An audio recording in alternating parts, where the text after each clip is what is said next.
नमस्कार साथियों, मैं दर्शन सिंह। जैसा कि हम सभी जानते हैं कि अभी बीते 2 दिन पहले यहाँ शासन की बोर्ड मीटिंग हुई, जिसमें जिला गौतम बुद्ध नगर में विकास कर रही तीनों ही प्राधिकरण के आला अधिकारी और शासन के बड़े अधिकारी मौजूद रहे। उसमें कुल 23 प्रस्ताव ऐसे हैं जिनको रखा गया, जिनमें से 2 प्रस्ताव ये कहकर बाद के लिए छोड़ दिए गए कि आगे आने वाली जो बोर्ड मीटिंग है उसमें इस तरह के प्रस्तावों पर बात करी जाएगी। तो 23 में से 21 ऐसे प्रस्ताव थे जिन पर मोहर लगाई गई और जिन पर चर्चा करी गई, लेकिन जो 2 प्रस्ताव थे असल में वो क्या थे जिसको आने वाली बोर्ड बैठक के लिए रख दिया गया। साथियों, जैसा कि हम सभी जानते हैं, जिले में 3 प्राधिकरण यहाँ विकास कार्य कर रहे हैं। उसमें से 2 प्राधिकरण ऐसे हैं जो अपना नया क्षेत्र डेवलप करने की शुरुआत कर रहे हैं।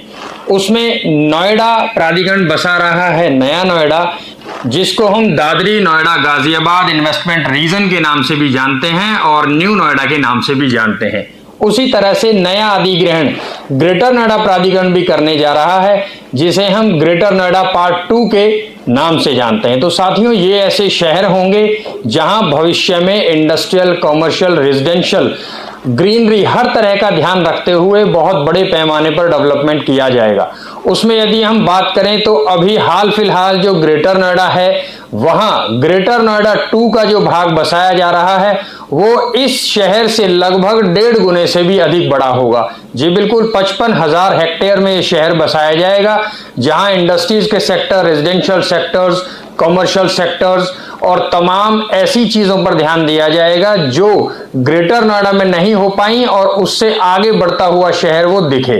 तो ऐसी प्लानिंग्स के साथ अद्भुत यहाँ डेवलपमेंट होने के लिए यदि सबसे पहले चाहिए तो वो चाहिए शासन से मंजूरी, और मंजूरी मिलने के तुरंत बाद आवश्यकता होगी यहाँ एक बजट की। बजट का होना इसलिए जरूरी है कि यहाँ जो किसान अभी अपनी जमीन की आधार पर अपना जीवन यापन कर रहा है, उसे उसकी जमीन का मुआवजा और साथ ही साथ वो प्लानिंग जैसे हम अब से पहले देखते आए हैं, जो जिले में अब से पहले अधिग्रहण हुआ है, वहां मुआवजे के साथ साथ प्लॉट भी किसानों को दिया गया है, या कोई ऐसा फायदा जिसके आधार पर किसान आगे अपनी जिंदगी में गुजारा कर सके। तो साथियों, इस तरह की प्लानिंग है, लेकिन अभी प्लानिंग की शुरुआत नहीं हो पाई। जैसा कि हम सब जानते हैं, ग्रेटर नोएडा पार्ट 2 की जो प्लानिंग है ये लगभग 2005 से शुरुआत में रखी गई, फिर 2006 और 2007 में इसका सर्वे किया गया। उसी के साथ 2014 और 2015 में भी एक सर्वे हुआ और अब 2022-23 में सर्वे करने के बाद 24 में इस प्लानिंग की शुरुआत हो जानी चाहिए थी। लेकिन कई ऐसे कारण रहे, जिसमें सबसे बड़ा कारण रहा यहाँ बजट को लेकर। साथियों, जैसा कि हम सभी जानते हैं, अब से पहले जो मुआवजे की दर थी वो थी 4125 रुपए। तो 4125 रुपए मुआवजा प्रति मीटर देने के आधार पर प्राधिकरण ने यहाँ नोटिफिकेशन जारी किया, जिसको किसान ने नामंजूर कर दिया और किसान ने कहा कि मुझे मेरी बढ़ा हुआ मुआवजा चाहिए, मतलब मेरी भूमि का जो मुआवजा है वो अधिक चाहिए। ये दर पुरानी दर है। पुरानी दर से मेरा मतलब ये है कि लगभग 2016 में एक एक्ट प्राधिकरण ने जारी किया और एक नोटिफिकेशन जारी किया कि मुआवजे में वृद्धि नहीं करी जाएगी। जो मुआवजा 2016 या उससे पहले दिया गया है, जिसमें 4125 रुपए प्रति मीटर की दर से मुआवजा दिया गया, आगे भी आने वाले वर्षों में इसी दर से मुआवजा दिया जाएगा, जिसको लेकर किसान ने अपनी रजामंदी नहीं दी और रजामंदी के आधार पर ही यहाँ अधिग्रहण हो सकता है। ऐसा सरकार का नियम है और ये जरूरी भी है, क्योंकि कहीं ना कहीं हम देखते हैं कि 70% रजामंदी के आधार पर प्राधिकरण अधिग्रहण कर लेता है। यदि 30% व्यक्ति ऐसे हैं जो रजामंद नहीं है, फिर भी वहां पर प्राधिकरण अधिग्रहण कर लेता है। तो ऐसा कहीं ना कहीं किसान ये समझता है कि ये उसके साथ जबरन, जोर जबरदस्ती करी जा रही है।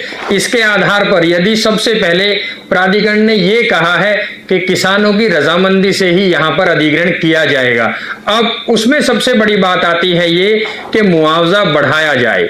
आखिरकार जो पुरानी दर है उससे मुआवजा बढ़ाकर दिया जाए, और जो किसान कोटा प्लॉट है उसमें जो अभी तक भी संदेह चल रहा है, क्योंकि प्राधिकरण ने सीधे तौर पर कह दिया है कि हमारे पास अब जो अधिग्रहण नया किया जाएगा उसमें प्लॉट का विकल्प नहीं होगा।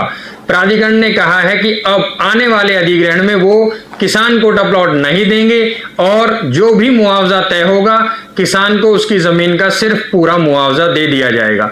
इसको ध्यान में रखते हुए किसान ने बिल्कुल रजामंदी नहीं दी और किसान का कहना यह है कि या तो प्लॉट, बढ़ा हुआ मुआवजा या फिर ऐसी एक पॉलिसी के आधार पर अधिग्रहण किया जाए जो भविष्य में हम अपनी पूंजी के रूप में इस्तेमाल कर सकें।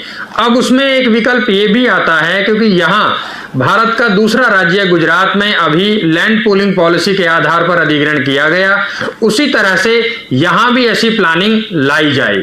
क्योंकि नए अधिग्रहण की जो नीतियां हैं कहीं ना कहीं शासन का भी ये कहना है कि किसान रजामंद हो उसके बाद ही अधिग्रहण किया जाए। अगर किसान रजामंद नहीं है तो वहां डेवलपमेंट सही तरह से नहीं हो पाएगा, क्योंकि कहीं ना कहीं आपने देखा है आज भी तीनों ही प्राधिकरण में ऐसे कई हिस्से आज भी विचाराधीन है कोर्ट में और जमीन आज तक भी शासन प्रशासन को नहीं मिल पाई, जिस पर प्राधिकरण डेवलपमेंट नहीं कर पा रहा है क्योंकि कहीं ना कहीं किसान रजामंद नहीं है और वहां विवाद कोर्ट में आज भी चल रहा है। तो ऐसी चीजों से डेवलपमेंट इफेक्टिव हो जाता है और ऐसा आगे डेवलपमेंट इफेक्टिव ना हो, इसको ध्यान में रखते हुए किसान की रजामंदी से ही यहां पर अधिग्रहण किया जाए। उसमें यह हो सकता है कि मान लीजिए जैसे अब तक प्राधिकरण ने इस तरह की नोटिफिकेशन जारी करी कि सितंबर 2024 से न्यू नोएडा जो पार्ट है जिसे हम DNGIR के नाम से भी जानते हैं, वहां सितंबर 2024 से नोटिफिकेशन जारी कर दिया गया कि यदि अब के बाद कोई अधिग्रहण वहां किया जाएगा तो उसे पूरी तरह से गलत माना जाएगा और प्राधिकरण उस जमीन को खाली करा लेगा। ऐसा प्राधिकरण अपनी जगह बिल्कुल सही है, लेकिन क्या आखिर किसान क्या करे? अगर प्लानिंग समय से शुरू नहीं करी जाएगी, किसान को उसकी जरूरत के समय पर मुआवजा नहीं मिलेगा, तो आखिर किसान करे तो क्या करे? तो ऐसी कई चीजें सामने आती हैं। किसान भी अपनी जगह सही होता है और प्राधिकरण की जो डेवलपमेंट करने की नीतियां हैं कहीं ना कहीं वो भी अपनी जगह सही है। तो प्राधिकरण को भी ये चाहिए कि समय अनुसार प्लानिंग को शुरू कर दे और किसान को मुआवजा देकर वहां जमीन पर पोजीशन लेके डेवलपमेंट शुरू कर देना चाहिए। तो आप सभी इस बात से बिल्कुल निश्चिंत रहें, बहुत जल्द प्रशासन भी इस कोशिश में है कि मुआवजे की दर को बढ़ाया जाए और आखिर क्या नीतियां आने वाली हैं इसके लिए अगली बोर्ड बैठक का समय रखा गया है, लेकिन अभी तक दिन निश्चित नहीं हुआ। जैसे ही हमें कोई सूचना मिलती है कि कब बोर्ड बैठक रखी गई है, हम अपनी वीडियो के माध्यम से आप सभी तक वो तमाम अपडेट्स पहुंचाते रहेंगे और आपको ये सूचना देते रहेंगे कि अब प्राधिकरण आगे क्या कदम उठाने जा रहा है। तो आप सभी के लिए शुभकामनाएं।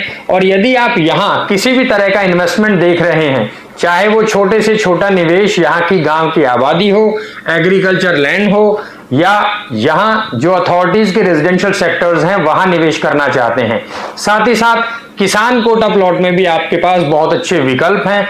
तो आप किसी भी तरह की कोई जानकारी चाहते हैं, नीचे स्क्रीन पर हमारा नंबर दिया गया है। आप सभी के लिए शुभकामनाएं। नमस्कार।